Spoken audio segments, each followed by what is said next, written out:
think it's working. I just got out of the shower, hence my mild tardiness. But I hope the fan isn't too distracting. It is hot. Quite simply, it's hot. And so I need the air circulation. I don't have an air con unit, so in this room, rather, so we adjust.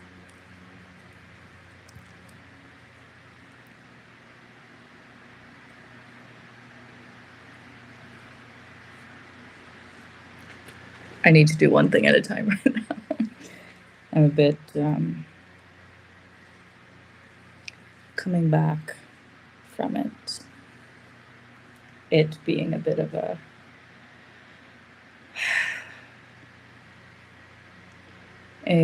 space of chaos, not full chaos, but just disorganization, rather, internally, and a bit frazzled, because I was also hurrying. I had therapy and just prior to this, and wanted to. Today was an interesting day. I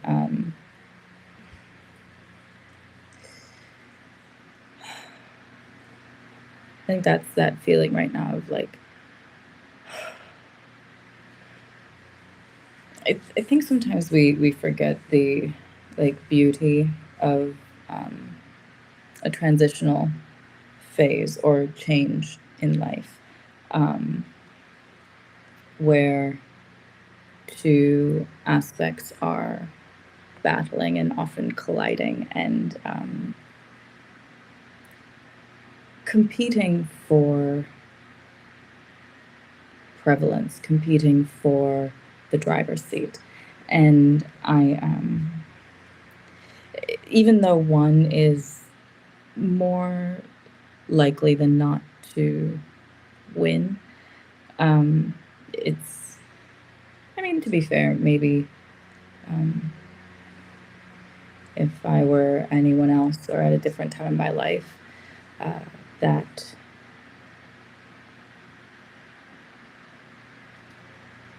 one or former part of myself might win, or at least for a time being. But because I am who I am, and the progression and where I'm at on my journey, it's inevitable that there will be forward, upward, evolutionary progression, movement.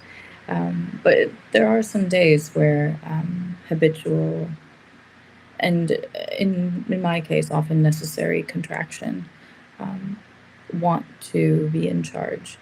And whether it's anxieties or fears compelling those anxieties, and a sense of freeze and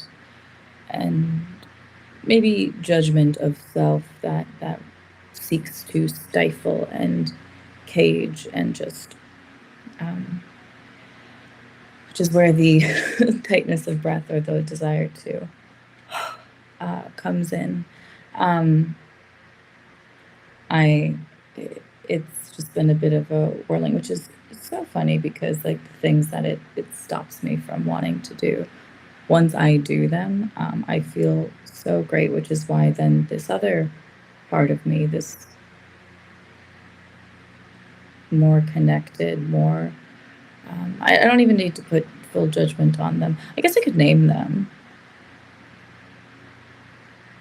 I often refer to one part of me as Mushroom Megan, which I had, sometimes I have like, as one does, I'm an artist, but also I just am a very imaginative person. And so sometimes I I don't know if I should explain this. To me, it's natural, but maybe to some people it sounds quite mad. But I have little envisionings, and one of them was when I was living in Taiwan. I um, was really in this state of contraction, really in this state of deep, I guess you quite potentially could call it depression. And I um, I would be curled up on. I live between three spaces, but two spaces in particular. It was on like one complex. And I lived in three spaces, but like two spaces in particular had um, sofas. And the middle space that I was living in before I had lived with someone else was had the sofa was like pretty straight backed, and it had like hard sides. So sometimes finding a comfortable position where I could lay down and just curl up and cocoon and just get in a ball. But as I was doing it, because like I said, there is this part of me that is very, I think, bolder than I always give myself credit for. Um, there's always that like something always is knocking to continue and to get out of said spaces. But this one time, Mushroom Megan, I was just like lying down, and I think at the time I was watching One Piece. I was in between like watching some sort of anime, and then also on Children, which is the Taiwanese show. And then I was also reading Slaughterhouse 5. So it was just like this anything, and then also like some creation, but anything, the ways that like I know I need to create, and so whenever I put that off, that's when these moments happen. And I think I'm hesitating because Mushroom Megan, oof, I just would lay there, and all I could think of was just like little mushrooms growing off of me, just wee mushrooms, just like boop, boop, boop, all over. It was actually kind of cute, but it just really felt like I was there long enough where I was growing mushrooms, and I was really deep in this feeling and in this time in my life. And I would get up and I would go to work. I would do my best to create, but there was this constant anxiety and depression um, hanging out. And I just, oof, oof, oof, oof, just Mushroom Megan. But it's so funny because, like, as I said, I can be quite hard on myself, and so I'm laying there going, I'm never gonna get out of this. I am the worst. Like, what am I doing? Why? Because when you live in a state of survival, you kind of everything feels quite urgent, and so I was like, I need to get out of this space and this headspace and Mushroom Megan. But after, I mean, long story short, I had moved one, two, three, four countries, and on the fourth country, which was then like from that time, which I think was 2018, in 2023, so 5 years later, I ended up making a ceramic piece of not Mushroom Megan, but it was a mushroom sofa. I kind of omitted myself from it, but she's implied and she's there. Um, so I guess we could call that one part of me Mushroom Megan. And then the other part, I don't know, maybe she still needs a name. I, yeah, I don't know if she, as of now, I kind of call her her or M, or is it just simply me? And I still need to find, I often, for myself and phases that I have in my life, but also for other people in my life, I give them little names or monikers, if I'm using that word correctly. Um, and so I guess I'm still deciding what that one is. But they've been in battle right now, and today's been a um, a difficult day for that, which is why I still have wet hair, and it's up in a towel. Yeah, it's been a lot of like combating that Mushroom Megan, that phrase, that the ways that I've comforted myself, but really are not sufficing anymore because they're not needed. And like I said, I think if I was anyone else or at a different time in my life, like this would not, maybe it would be slower progression, but I guess, yeah, I don't always give myself credit for how bold, how strong and resilient I am, but always that there's something that compels me to get off the sofa and brush off the mushrooms, and if not fully root them out, um, and I keep going, and that part of me is also really strong. And so they've been headbutting very severely today, where old habits, I mean, maybe mushrooms are kind of the perfect example of that, where how they connect and communicate. That's been wired in my body and brain. But then I have this other part of me that I've also made new pathways and wired new spaces within me. And it's screaming and yearning. And it's the thing that, well, other things compelled me on my journey a long time ago, but it's the thing that keeps me going. And it's louder than ever because throughout all those years, despite what I sometimes think about myself, I've continued, and I really continue, and I really keep going. And so it's loud, and it's feisty, and it's fierce, and I'm excited to exude that, and it just feels so good, and I feel so good. And it's, but it's just been that battle of like getting up and doing it at times, and it's not always graceful, and it's not always pretty, but it's just so funny that I'm at this point where then when I do it, oh my God, do I feel great. Like I'd been putting off having dinner and doing a yoga or a movement. Um, and I had therapy prior to coming here, and so I was hoping to do a half hour, and then okay, I put that off because I was doing another thing that I was putting off, which I will talk about shortly. And then I finally, it was at 15 minutes, like, okay, I'm not gonna have time to shower before, so that's hence why I've done it after, and now I'm here. Um, but I did the yoga, and it's so funny. I think I'm very in tune with my body. So I, at this point, whether I'm graceful about it or not, know when I need to contract and know when I need to expand. And right now, I'm in a season of expansion, of very intense expansion, actually, maybe more than I've um, been in to date. But due to various contractions, I've built myself up to be able to have the capacity to do that right now. And so when I did just this short little yoga, I was just like, God damn it. Like, absolutely, God damn it. Because like I could do another hour of this. And mind you, I had a meeting, so I couldn't, but I was just like, okay, so this is what it's been telling me. And just by doing that little action, it makes it a bit easier to now do it again. Um, and to rectify the dinner, I did make sure I ate a little bit during therapy. So thanks to my therapist for being cool with that. But like you wouldn't.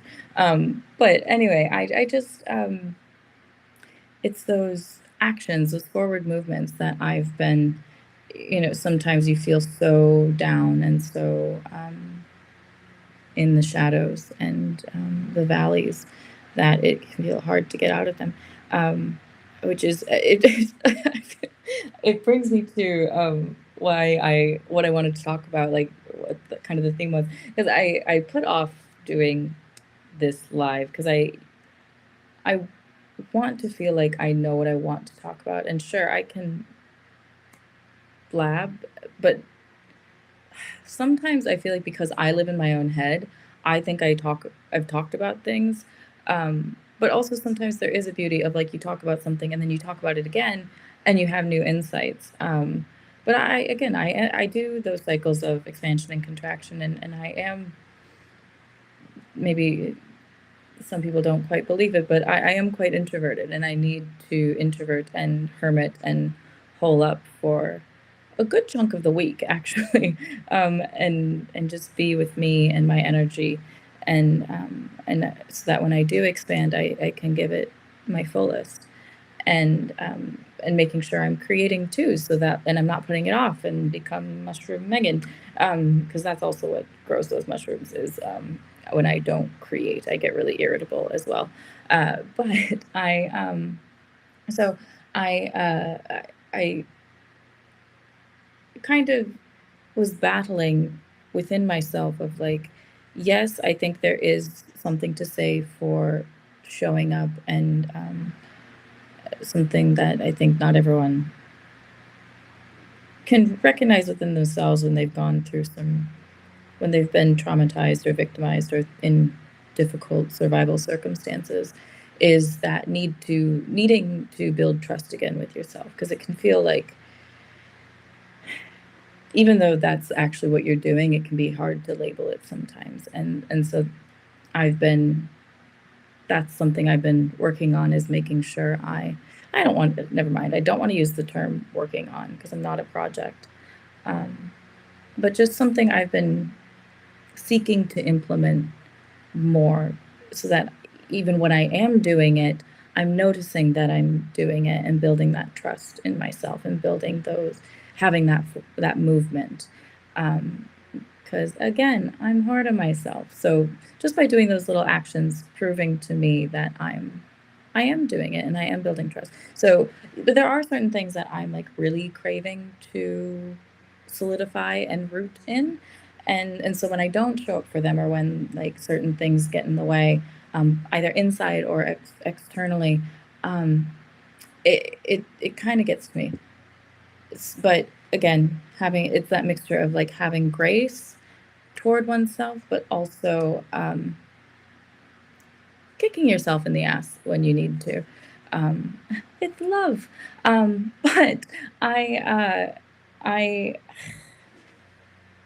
the Lord of the Rings of it all. So I, I didn't get to go live, partially because of my period. It was quite intense this time, and not sorry for bringing it up, because let's talk about menstruation. Um, but it allowing myself that contraction,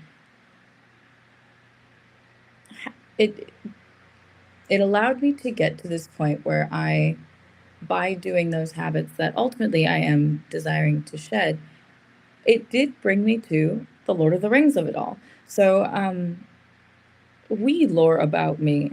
I love Lord of the Rings.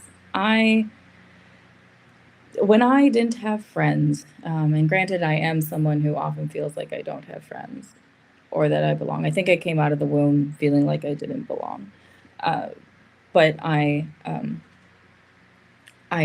during high school especially, and I was a child when they came out, but during high school I would watch not just the extended versions, because they were three of like very few films we had, like DVDs that we had in my childhood home, but also they I would watch the behind the scenes, and I loved the films for what they were, and that I just the beauty and the magic of the filmmaking of it all. But then watching the behind the scenes really showed young Megan that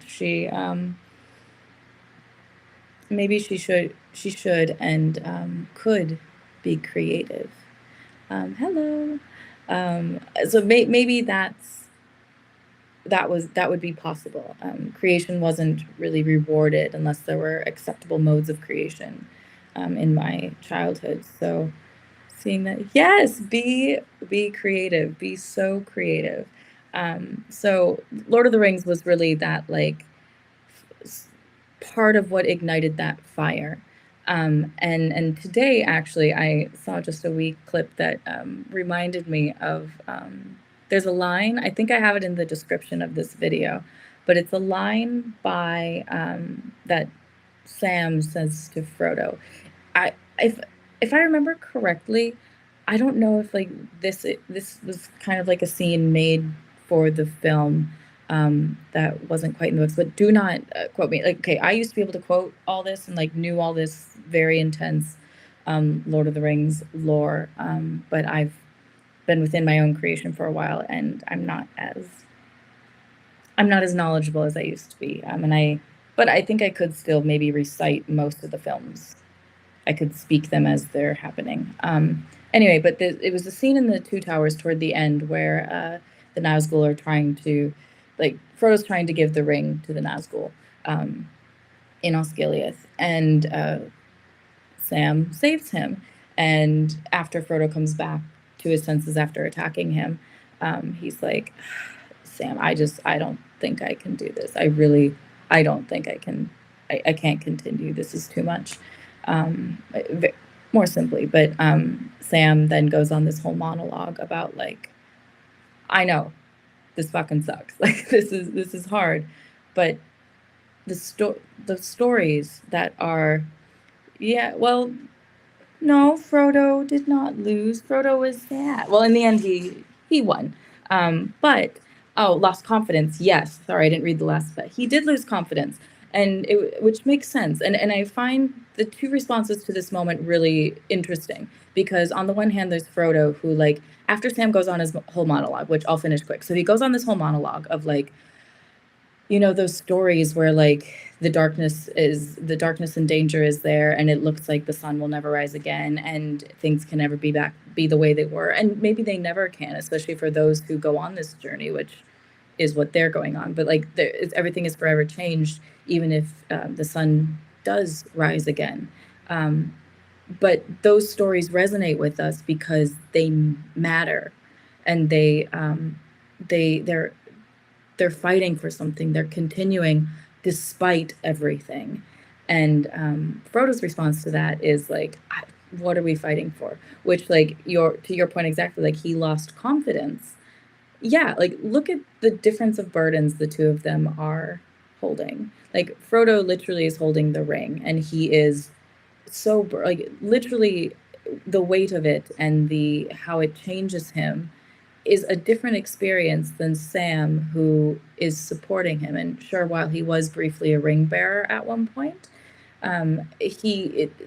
the extent of which was very different, and they had different paths. And so Frodo not being able to see like what are we fighting for? Like he's lost that confidence of he's down in the shadow, just like what is this? And he can't see it because his burden is too heavy, which is then where Sam, luckily he has Sam, the greatest character.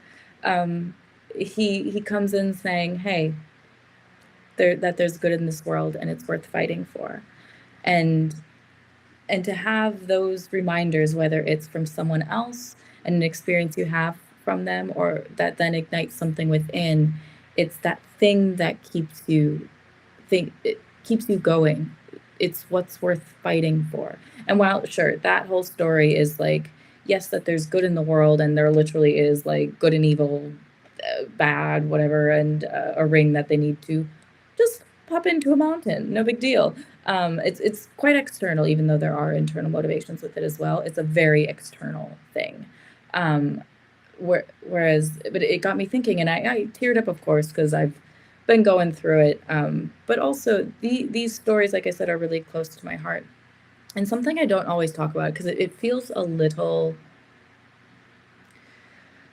arrogant. But I'll mention it because I think, as with any journey, there are equations to stories. Lately, I've often been asked about what keeps me going. And I've had a few people in my life mention that, like, how do you do it? Why are you so strong? Like, what keeps you going? What is your motivation? What keeps you being? And I don't always think of it that way, because I guess to me this is just my natural state, but like, I digress. I also mentioned the Lord of the Rings of it all because I've had my story equated to that. And I haven't, the whole epic and odyssey of my journey is for another time or medium. But if I really take a step back, it's been very intense, and I think I don't always realize that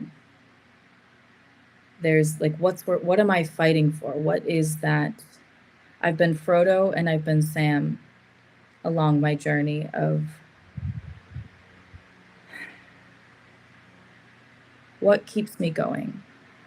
When people ask me that, I sometimes don't always know how to give an answer, because to me, it's natural as much as also being Mushroom Megan has been natural, of the doubt of myself, of the criticism of myself, of being so hypercritical of myself, thinking that, yeah, you are the hero in your own life, ultimately. Um, but also, like, there's like, why do we keep going? And for everyone, it is different. But along my journey, and for instance, it's all been very internally motivated.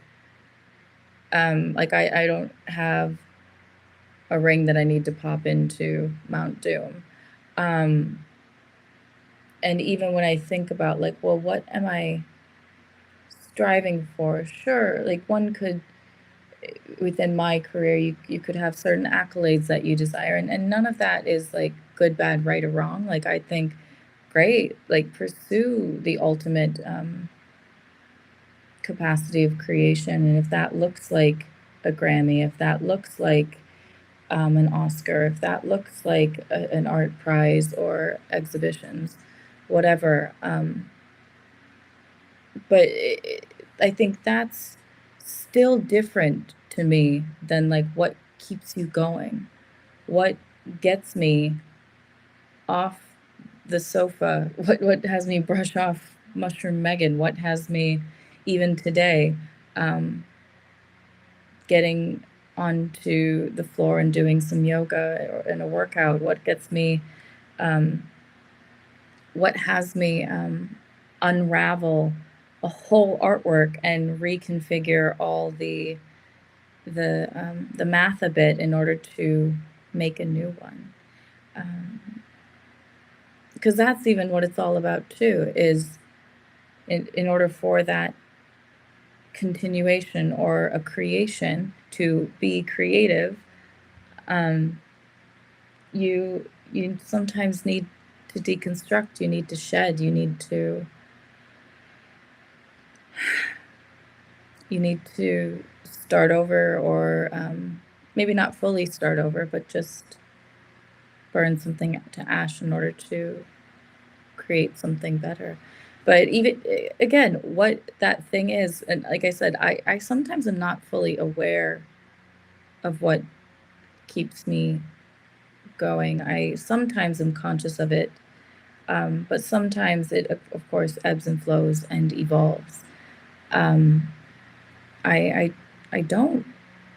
I think all of us have something, um, but I think I sometimes don't realize how strong mine is.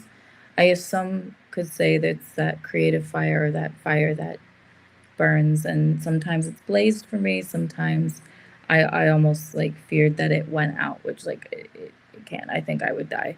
But it at least was like embers, and it felt in fear of dying, which is so fascinating because like, could it, did it just need to, the blaze that it was and that at one point was shining, it needed to die away in order to put new or different logs on the fire.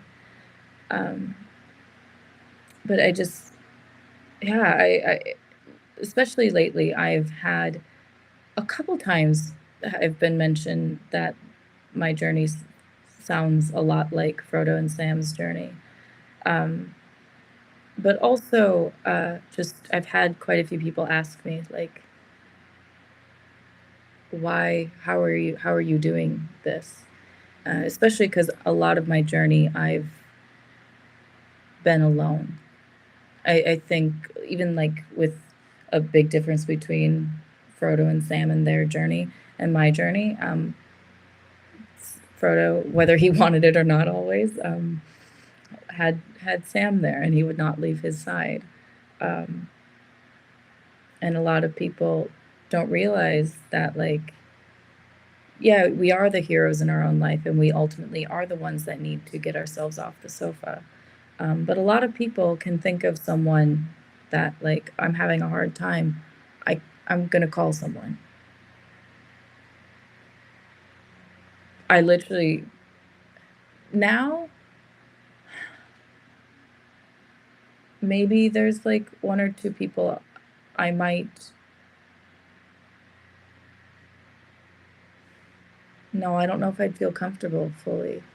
And if I did, I think it would be like a last resort of like I really just need to talk to someone, which is like I think we don't always talk about how those of us who don't have a support system, we move differently in the world. We move in a way that like I think most people don't understand. You don't understand the like when you have something to fall back on, you it's just kind of there, and you're very conscious of it being there. And so even if you feel like you're doing things yourself, which you are, and there's like that's beautiful. Like this is me being like, oh, I wish I had that. Um, but there's a very real and like almost like cavernous depth of when you um, don't have that support system. Like it would have been a very different journey if Frodo set out and Sam didn't follow. That would have been a very, very different story. Um, but yeah, no, that's that. Uh, what else did I want to do today? A big thing that I did do today while I was kind of in a bit of, I don't even think it was Mushroom Megan. It was maybe a bit of Mushroom Megan, but it was a lot of anxiety about starting something. And kind of like an anxiety of like in a month I have a show. I think actually let me count exactly. Um, on the 22nd of August, I have an exhibition and an opening. So I need to. There's a lot of work that I have to do for it. Um, two wearable knitwear pieces, a communal piece, and then a response to the other artists who will be in the show. Oh, and a performance. Kind of forgot about that. That this might sound arrogant, but I've done enough of those. I'll be fine with that. And I've already done a version of it before. I'll figure it out. But because I also want to finish it because something I think like with artists, I need to shift and I with into certain and different mediums, and I don't feel as connected to performance art in the way I used to do it, and so I'm desiring a level up with it in a way, and so I guess maybe it won't be as easy as I thought, and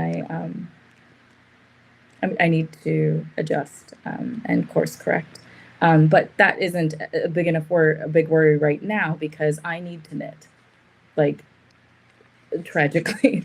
Let's see. So it's the 22nd, 2, 3, 4. I have just over 4 weeks to knit two pieces.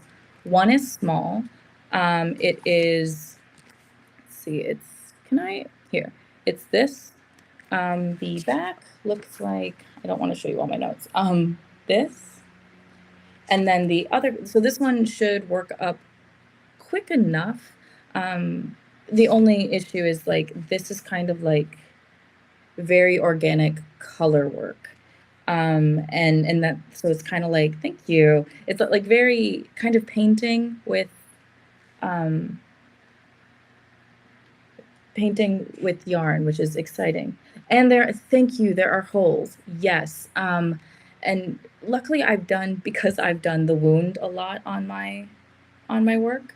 On my knitwear, that should be easy enough, but it's really about like placing it, right? So it's the composition of it all, just like any painting. So here we are. So that might take longer than I'm anticipating, but that'll be a lot faster because it's like a smaller piece. But the other one, can you see? And then here. So it'll have a hole, wait, a hole in the back. Yes, great. And this one will be quite intense, not just because it's like a full, like long sleeve piece, but because it'll also have words. There will be words, quite a few words. And I've done that before, and so whoops, it won't be like crazy. But maybe I'm underestimating how long knitting takes. I think it kind of helps. Like I'm not the biggest human, and these are all tailored to my body, and so like I'm kind of banking on me not being the longest human, um, which hopefully will help. But I did a thing.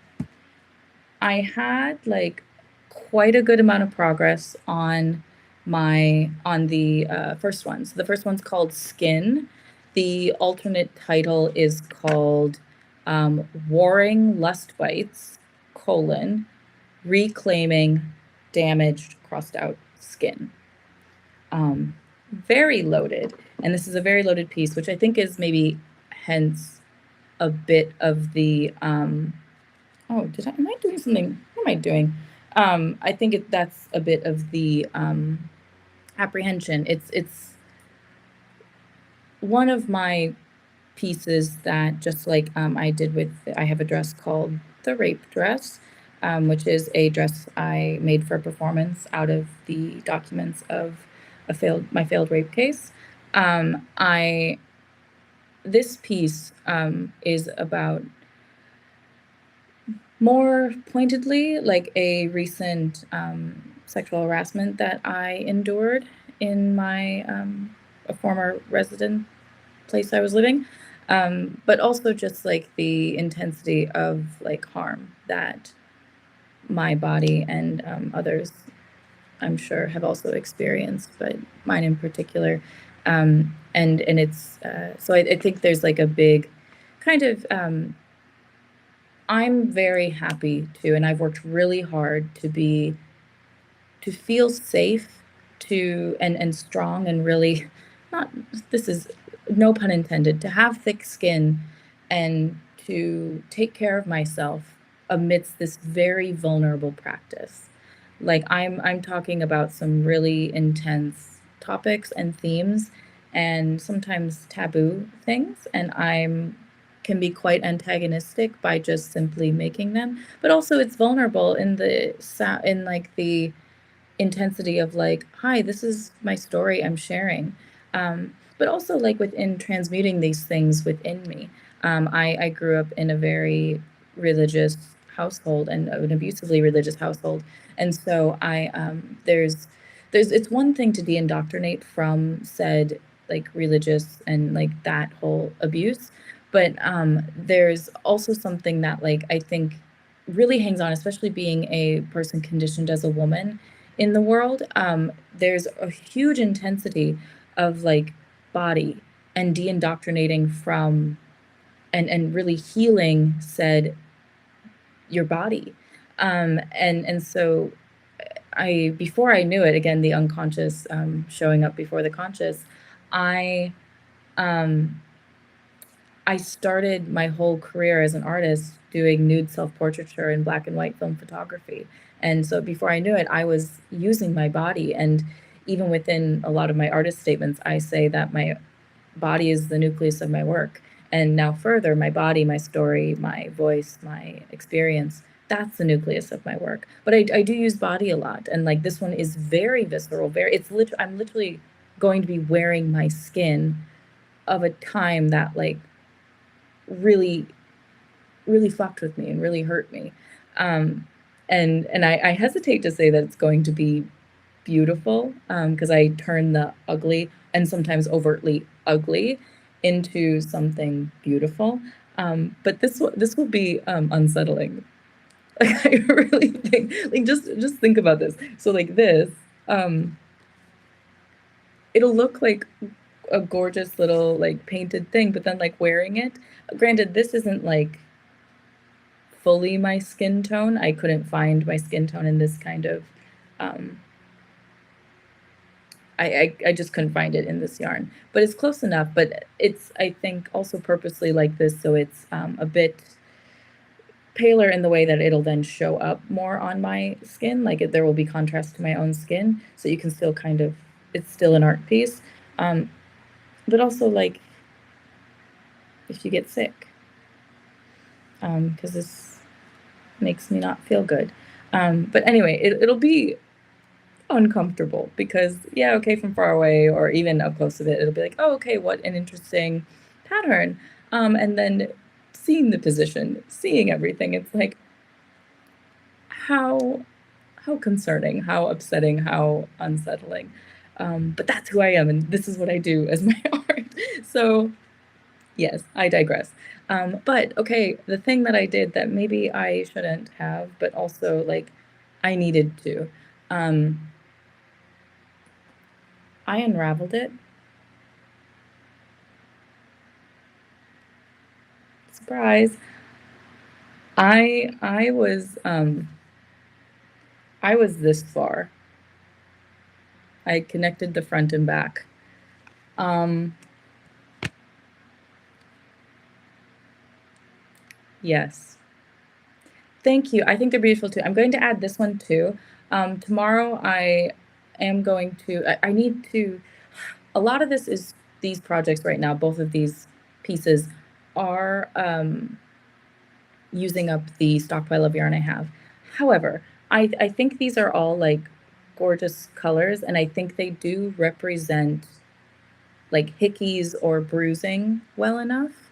Um, but I'm wondering, and I don't know if this kind of yarn has it, but maybe it would be really lovely to add like a deep indigo or like a deep purple for like bruising.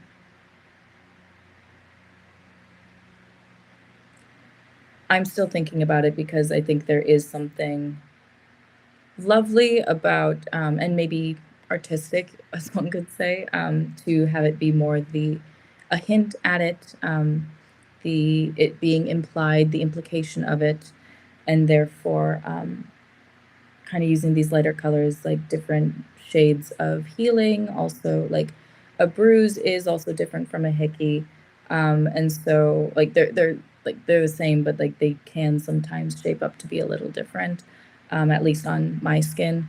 Um, so I and just to like use up my stuff.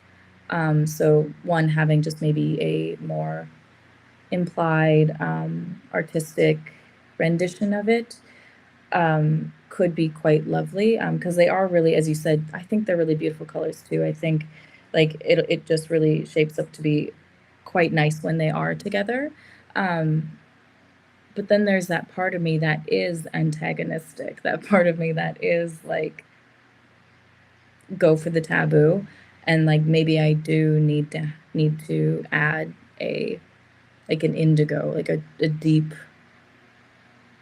color that shows harm, which also would be beautiful with these as well, I think. But I have to think about it because I do uh, this whole series and that which I'm creating right now, that goes beyond just my knitwear. It's using up and letting go of and shedding and burning even what I have, and that's from things within. That's my like literally habits, behaviors, actions, whether it's shedding or adding.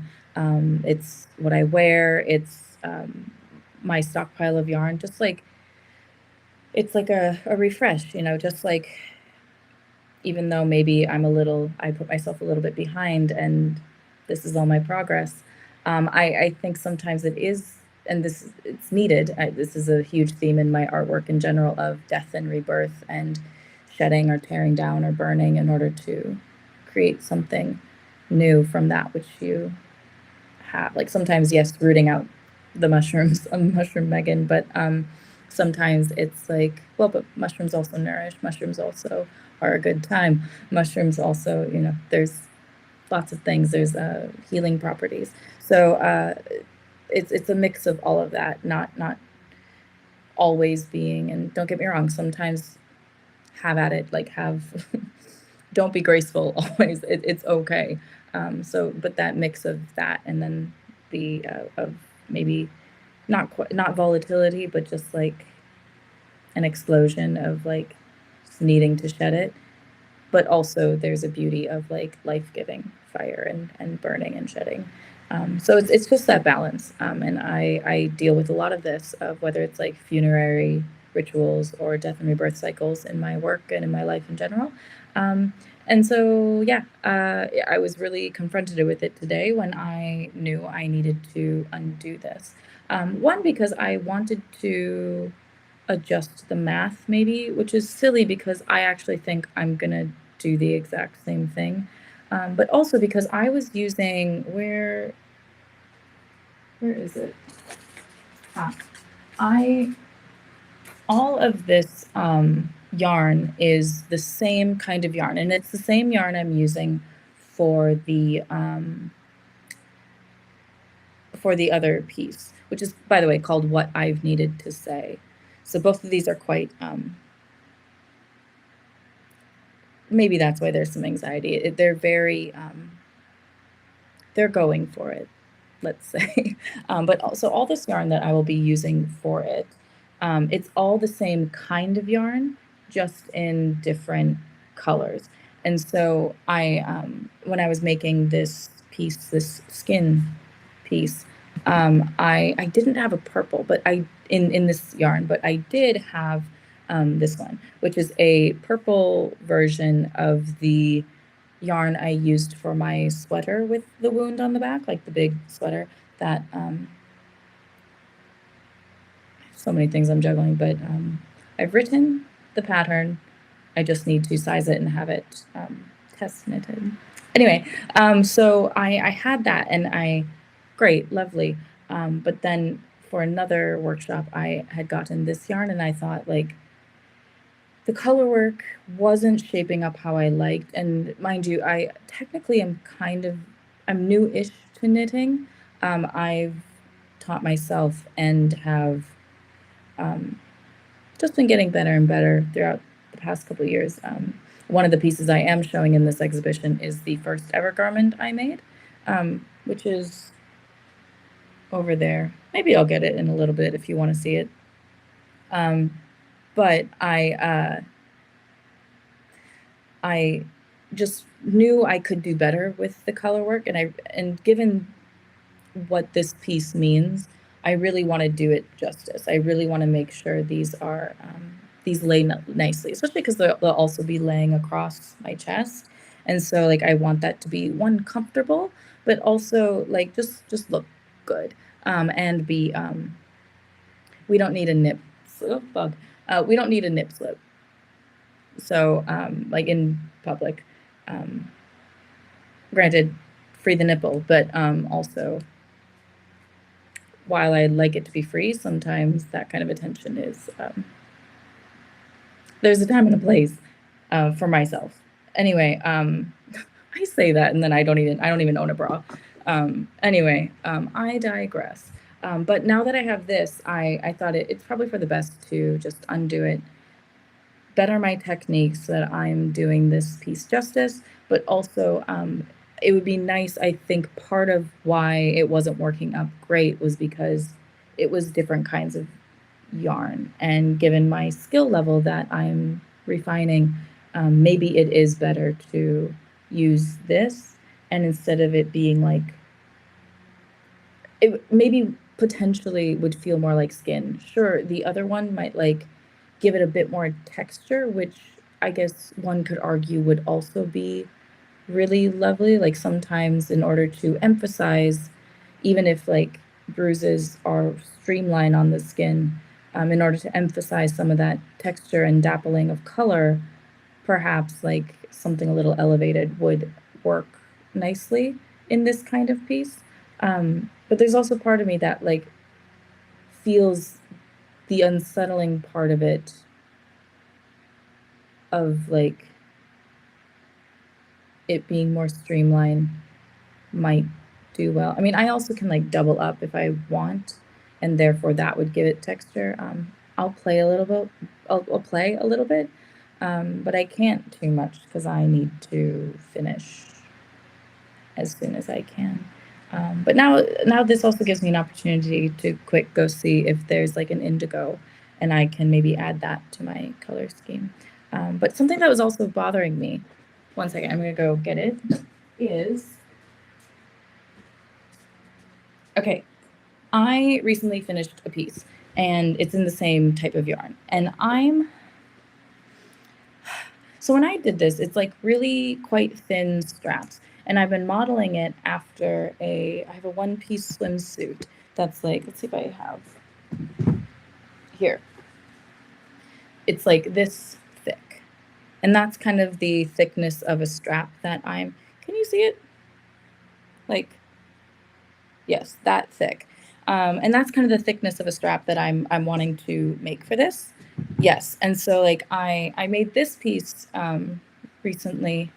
Great, thank you. I made this piece, and when I did the border, so the trim, it's 4 rows of ribbing on 3mm needles, and can you, I don't know if you can see, but it's like it's not too big, and so I was like, okay, with only doing like right now I have like 6 stitches, and when you then add ribbing on the ends, you do take away a little bit, so it'll be anywhere from like 3.5 to 4 stitches that are just like the inner part, and then it would be like this ribbing. So when I was looking at it, I was like, how am I going to, because like now that I've undone it and I unraveled everything, I'm at this point of like, now I really need to like, once I do this, I'm doing it and I'm committing to it. So I'm like, okay, if I have 1, 2, 3, right? Is this, let's see, 1, 2, so about like this. And so I was thinking like, is that thick enough, or is that too thick? Or is it thin? Like, so is it not thick enough? So is it too thin? Because it would have like ultimately like only this would be like what I'm left with, which is what I was getting nervous about, because I'm like, that is too thin. And is it even thick enough for me to add trim and to add like a border, the ribbing? But I think that looks good. But also like that is quite thin. So I originally had only like 6 stitches, and it would be like 2, 3.5 or 4 that are that in between bit, and then the ribbing. But I'm like, or do I add another one and make it 7? Because also like when I tried it on, so I did cover my bases, and I did try it on before, and while it like hits me in an okay spot, like there is quite a bit of side boob, which like I am all for a healthy amount of side boob. Like side boob, under boob, I think this is I'm an advocate. However, I also just like where then these decorative pieces would be hitting me on my body. Do I want to cover just a tiny bit more? And this is literally like, in total, I would be adding 4 stitches, which isn't a lot, but also that might be just enough where like, I don't think this, like the dimensions that I have, I don't think it'll be completely skin tight, which is kind of the point. But like also, if I can have it tighter while being comfortable, because it's also in cotton, and cotton inevitably expands as you wear it. And so I'm debating whether I add just like ultimately 4 stitches, so it allows like the strap would be just a bare like a stitch thicker, and the sides would just be like 1 stitch more, which it won't be that much, but like but that also means that the back again would also be a stitch more, and which ultimately might be just enough where it's not tight enough in order for it then like loosen as I wear it. Um,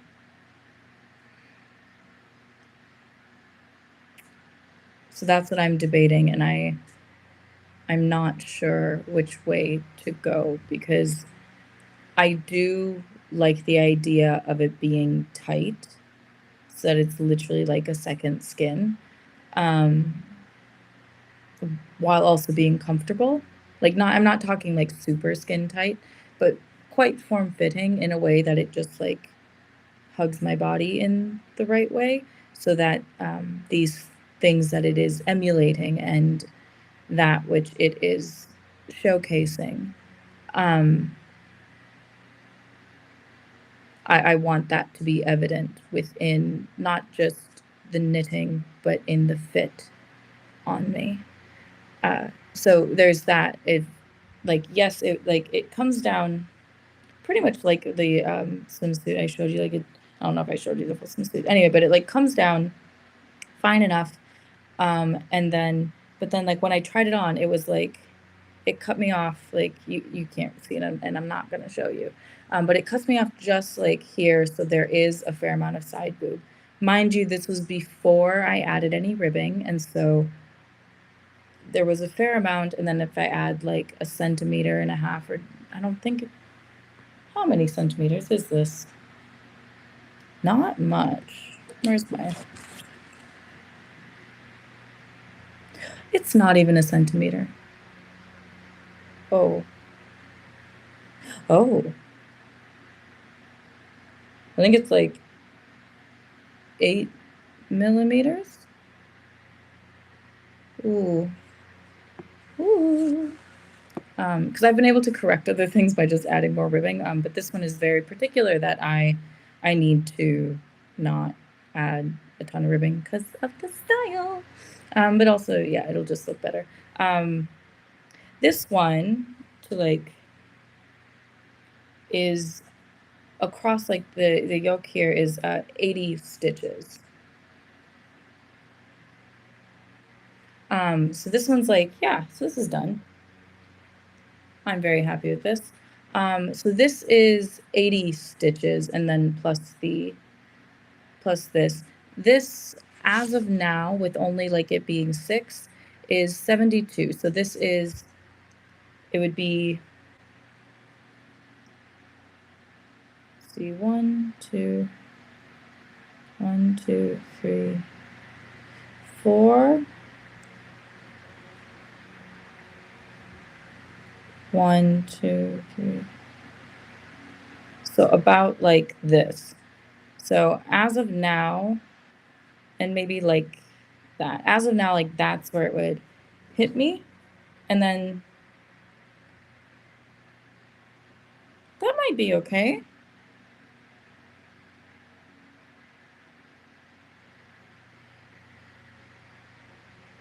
Sorry, I'm like, I'm thinking about this. Right? I think it'll be okay. Like, granted, it'll also have like, yeah, I think so too. I think like, because it'll be like this, and then I don't know if you can see like, so it'll be, and then it'll be low cut.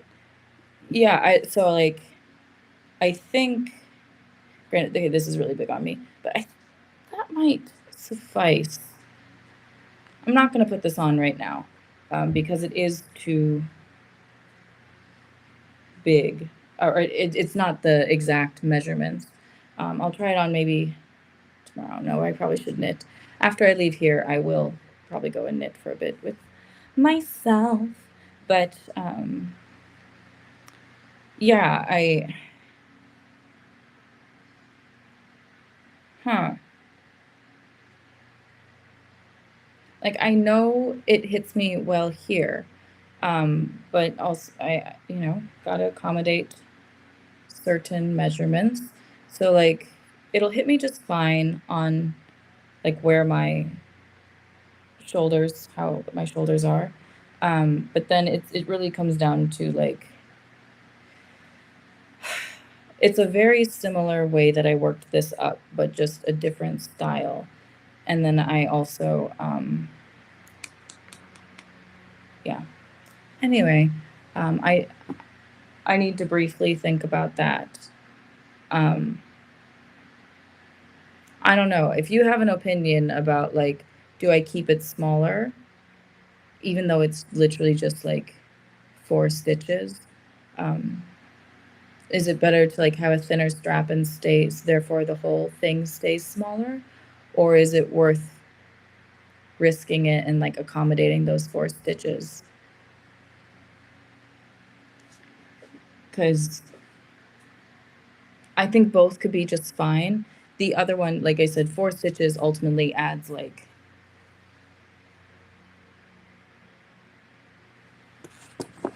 4 stitches adds how much?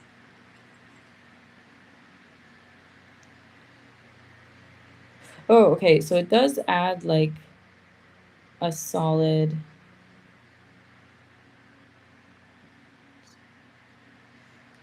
like centimeter and a half.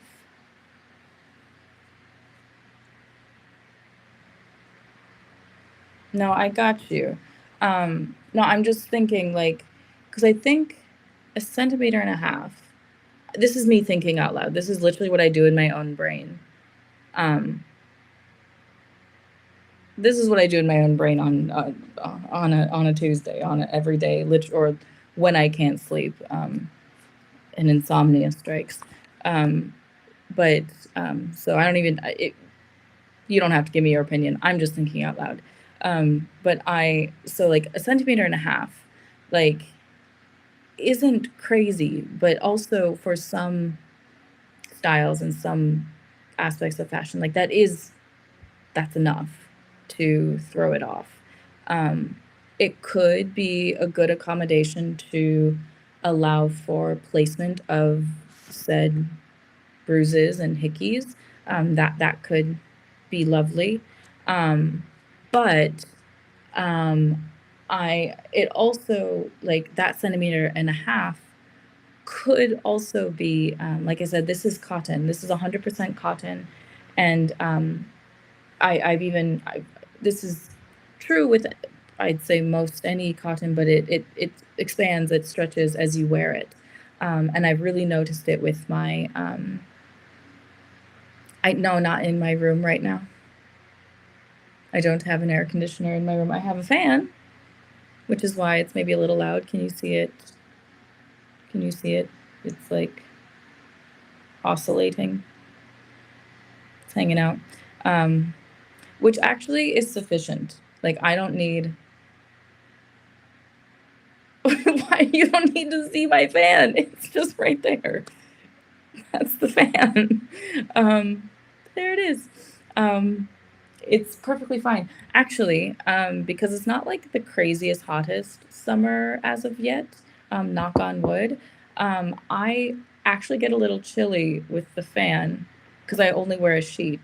So the fan is perfectly fine. Like the air, sleeping with an air conditioner, um, even the fan, it makes my throat already quite scratchy. Um, so I'm fine with a fan. Actually, I prefer a fan. Um, I'll be okay. I will endure. It's okay. There is an air conditioner in the common area in my, like in the kitchen, but I don't want to sleep with my door open, and I don't want to sleep with it on. Um, anyway, so what was I saying? Oh, this is cotton, and I've noticed on my sweater that I made, which is a cotton silk blend, it's already expanded quite a bit. It's already stretched quite a bit. Not like a crazy amount, but enough. And so I do need to, even this, like I've worn it once and it's stretched a little bit. Um, so I need to be conscious of that and aware of that when I'm making this piece, because that centimeter and a half that I could add with 4 stitches, might just be how much it's going to stretch, or I would be maybe happy that I didn't add it so that when it does inevitably stretch, it accommodates for that. It accommodates for itself. Um, yeah, I'm going to hydrate.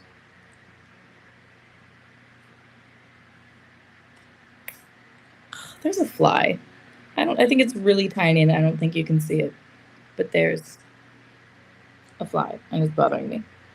Um, anyway, yeah, we fly like little pest and it's flying around. I don't think it's not big enough that you can see it. It's not a fruit fly. I don't know what kind. No, it's not a mosquito. And if it was a mosquito, I see it.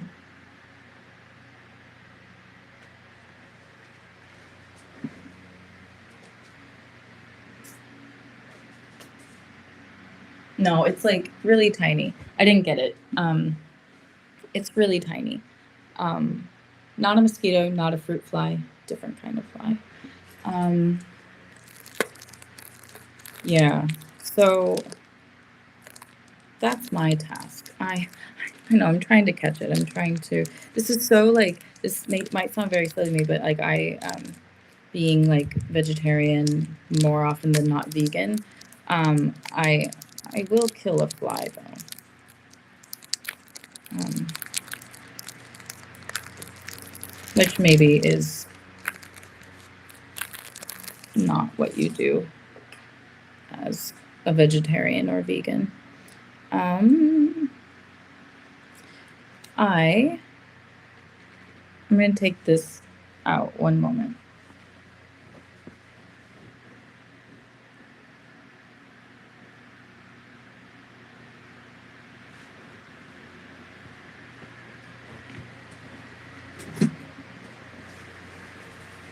It was getting annoying. And I would like my hair dry before I go to bed.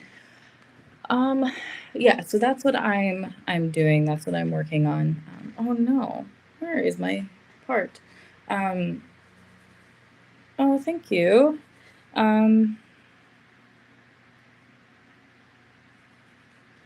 it'll probably flatten given it's so humid. So humid. Um, but we need the rain. Um, yeah, so that's what I'm ultimately working on. And after this, I probably will just take some time to finalize it. But I think I'm leaning toward risking it and going for the thinner strap, um, so that it can then stretch and allowing for it to stretch. Because I think I would rather it be tight. Go to bed. Okay. Good night. Sleep well. Okay, well, go to work and see you. Okay. Have a good night. Thank you. I will. I'll probably stay on for a bit longer, but sleep well. But yeah, I think that's my task is casting on.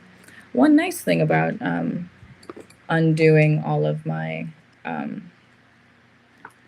undoing it all is now I have wee short pieces of the purple, and I can use that to cast on my, because I like having a seamless strap, and so I now have wee pieces to allow for that. Yeah, I think that's all I wanted to talk about. I mean, also it is, oh God, 1:37. Well, here we are. Yeah, I think that's about it, and that's about right. Um, but yeah, I was a bit surprised today when I sometimes forget how much Lord of the Rings and those films and just the behind the scenes documentary, how much they mean to me, um, in more than one way. And I've often had times in my life where I will rewatch the films, but also the documentary, because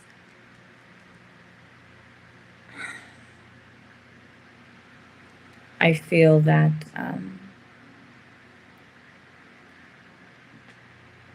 they're a reminder of a creative capacity that keeps me going, and these stories that I've been holding inside of me for, yes, some very real reasons of safety, of um, survival, of not always knowing, or maybe it being not the right time to share them, or having the resources to share them. But I'm at a point right now where they're screaming to get out. It's time. And I guess in some ways, fortunately, unfortunately, I think ultimately it is fortunate. I'm at a place and in circumstances in my life where I just got to go for it. I just got to go for it.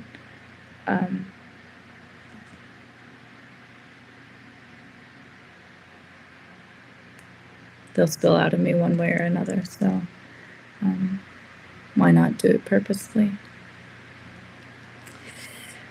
So, yeah, I guess amidst knitting right now, whether it's knitting myself back together, or I think I'm pretty well knit together at this point, but yeah, right now it's just knitting these pieces for the show alongside storytelling. Like I said, I'm also doing a performance, and so that performance, while I have a history and a repertoire, just really a whole archive of performances I've done and ways in which I've approached performance until now. That too needs to evolve, and is evolving and gets to evolve. And so there's a major pivot within my creative practice right now, and which really hones in and centers in on storytelling in different ways, which is very exciting, but it's also something I've been putting off to an extent because, as one of these pieces is called, it's things I've needed to say. And while I may look bold to most people, given the nature of my journey until now, and quite frankly, yes, I am. But that's all relative to each of us and each individual. And for me, I do know that I I can do more, and I really need to do more, because it's honestly, like, I'm literally uncomfortable. I'm very, like, physically uncomfortable. They need to get out, and so I guess starting with my knitting,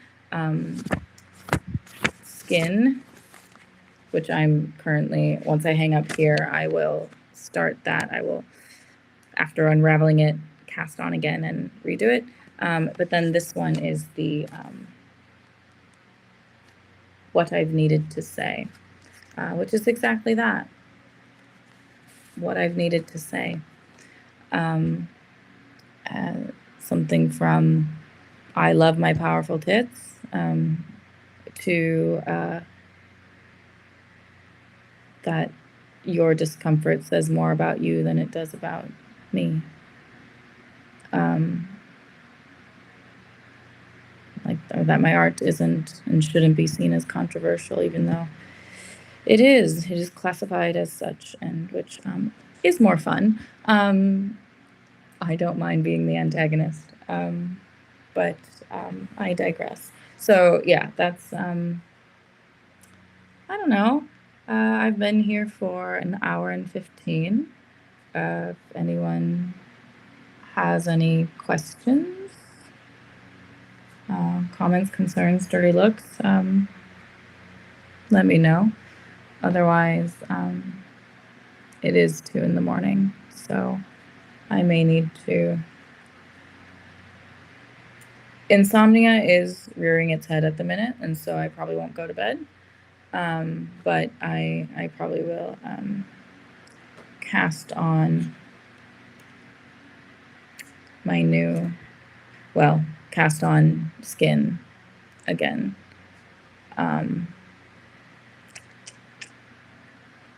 Yeah. I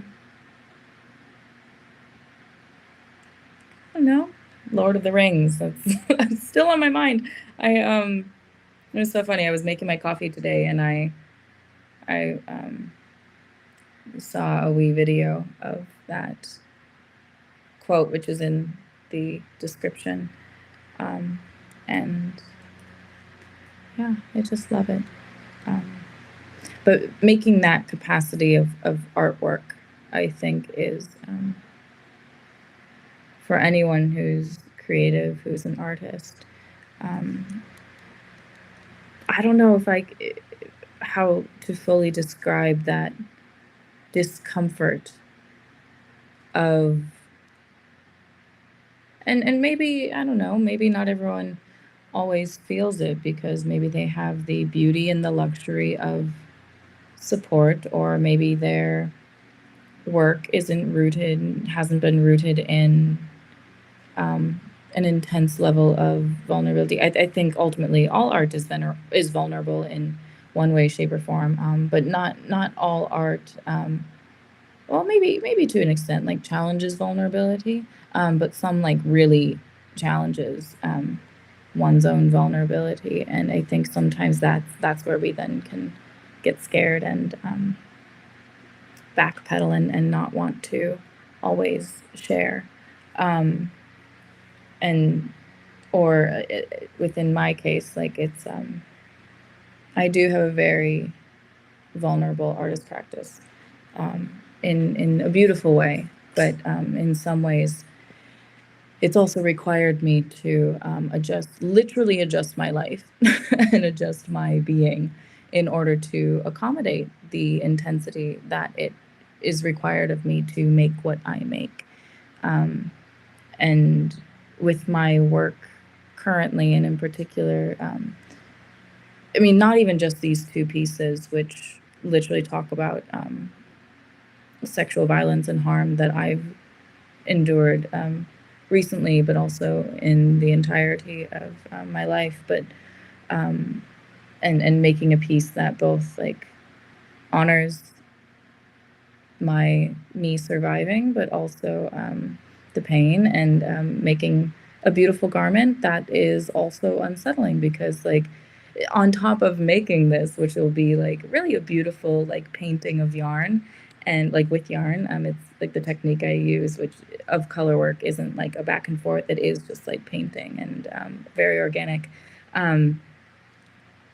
So it's like that transmutation through creation, which, like, brilliant, lovely. That's what this is all about for me, turning the ugly into something beautiful. But then I go a step further, and I'm gonna wear this. Like, I will wear this out, and unapologetically, And so while it is beautiful, it will be uncomfortable and it might be unsettling. And a lot of my work, even just by existing, like it's dealing with that gaze, that people looking on. And yes, okay, I created a thing, I transmuted a thing, and I am this thing, I did this thing, I created this thing. And then it's the reaction of it, which when it's like on my body, or when it involves my body and my story in particular, and specifically when it's like on me, that that's a certain that's also another welcoming more potential for attack, or for choice words from others, one could say. Um, and so it's really like this constant back and forth, this constant cycle, and of armoring myself for the work that I make, that I like literally feels so freeing and beautiful. Like if I knew it would feel this good, yeah, I think, I mean, I'd always been that thing that keeps me going. Um, I don't know, call it a fire, call it creation, whatever you want to call it. The thing that has always kept me going, and that I intuitively knew about my journey when I started this, really since I think probably since I was born in some ways, but that I always knew, and that has ultimately gotten me here. Um, like it, and I'm so happy with where I am, despite everything that I've endured and shed, and in order and evolved amidst, in order to be this, become me. Um, I think I didn't always, like, I knew my work was vulnerable, but I didn't always realize that, like, oh, it continues and it goes again and again and again, of like, it's this beauty of release and transmutation. And sometimes it is really hard work. Like I've literally, um, like done a 4-day performance where I like rip out the Bible, paste it to my body, rip it off my body 4 days in a row, right? Like intense, crazy, whatever. Um, and I do that again and again, and it is hard, but like ultimately it is this like release, it is this evolution, it is this beauty. Um, and then I also didn't realize like the scrutiny. Like obviously, yes, I'm in a career where there is criticism, but like the sometimes by just like making the work I do, there is that added layer of the type of work I make not just challenges me, but it challenges others. And that requires a certain cycle and a certain care that I need to give myself, and a certain patterns of um, soothing and whatever, to make sure I'm all right. Because yeah, it's very different of putting this on the wall, which I will do for the exhibition upcoming.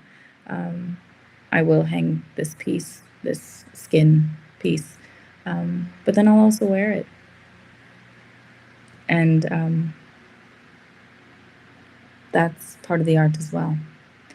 Um, yeah, so that's where I'm at. Let's see, anything else? I am warm. It is a little hot. Yeah, I think maybe it is time for me to get going, or I can maybe stay for an hour and a half to, for anyone who watches this back, that you have a around hour and a half. I mean, the fan does help dry my hair. That is a positive. But yeah, that's, I guess, where I'm at. Making said, making the skin piece. That's item 1. And then I really want to be done with this by the weekend. Like, so that means a lot of knitting. Probably staying up for like at least a half hour, if not a full hour. So that I can then get to this one, which is far more intense. What else do I need to do for the exhibition? My performance, I need to, I mean, I desire to level up with my performance. And so that does require some finagling and some adjusting. What is nice about performance, since I have, I guess you could say, a lot of muscle memory with it and a lot of practice being in that mode of creation, I can just like think about it a lot, which I'll have a lot of time to do because I'll be knitting. So that's quite lovely that I can think about it and adjust as I go. Um, so performance. I am waiting on the other artist who's part of it, who's part of this, to finish a program they have so that I then can use it to make a couple things for the exhibition. But that shouldn't be crazy. Honestly, that's more deciding what I want to, the text that I want to use for it. It'll translate my text to a knitting scheme. And so then creating that knitting, but seeing, from my understanding, the schemes that it usually makes, they're not that large. And so if I wanted to do 3, I probably could finish that in a few hours, like a day. I'd be fine with if I had one day to do those 3 things. But then I also want to add like some notes and some writing to kind of like emulate this lovely book I have, which is very precious to me, and it's a no photos moment. It's very, very precious. Actually, maybe I shouldn't be saying on the internet, like, don't take it. This is mine. And I do not put that into the universe. It's mine. But I think it really is lovely and special. And so allowing to put that on the wall a little bit.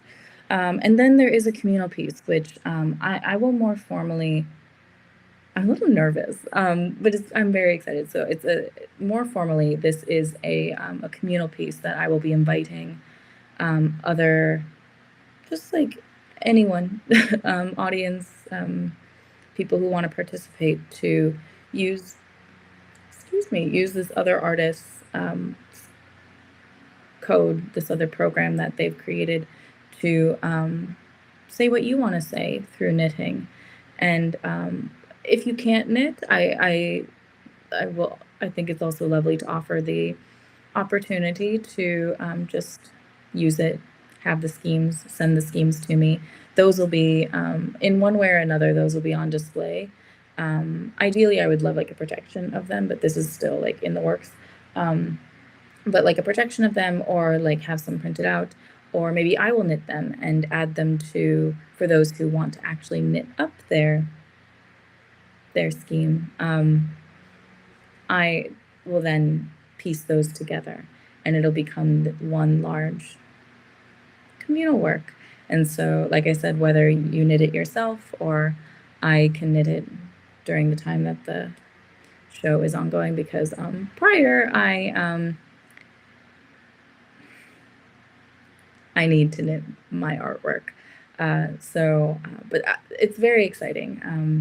I think sometimes, sure, these are kind of potentially complicated pieces, but in the grand scheme of things, this is a very like simplistic, like sometimes I can go like overboard. And don't get me wrong, I love some like maximalist. I love like the intensity of like multifaceted, intensely nuanced. My mind goes like, how can I say all this at once? Because my work, something I often do get, I've had to combat a lot, whether it's through formal education or just being a woman making the work I do. It's very nuanced, very multifaceted, very like it's everything, and there is not a box. There are lots of things that go into this one thing. Like sure, like if I use skin for example, it's knitting, and so which has been historically seen as a craft and women's work, and so challenging that as fine art and seeing it, or just as also wearable artwork, and that me doing this is art. The act of it is art. It's also an aspect of performance. then wearing this story, like I said, it is that transmuting of story of something into something beautiful, but also it is confronting and it is a bit taboo and it is a bit like unsettling and concerning even, and disturbing. It's also like this, like enduring this within my own body, and so why am I wearing it again? But also like reclaiming that story of reclaiming, as is the alternative title of this, of reclaiming damaged skin, or crossed out damaged, because my skin is not damaged. Like, you fucked with me. I am not damaged. This whole thing is, this act, this violence, this harassment is damaged. That is not okay.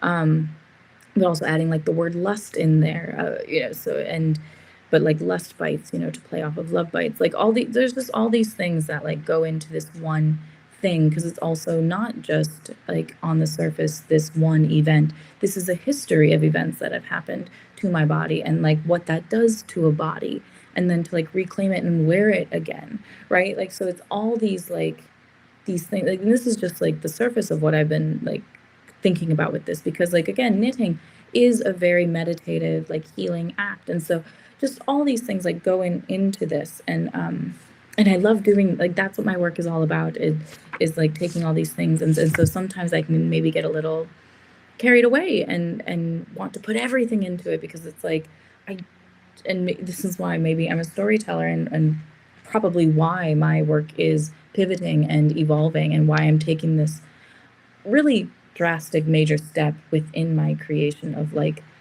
putting my foot down, putting roots in it, and just like going for it. And even as I'm saying that, my stomach flipped a little bit, but like really this is like a really historical, pivotal part in time in my life and in my practice, which seems wild, because like I have a crazy epic of a journey and an odyssey that is like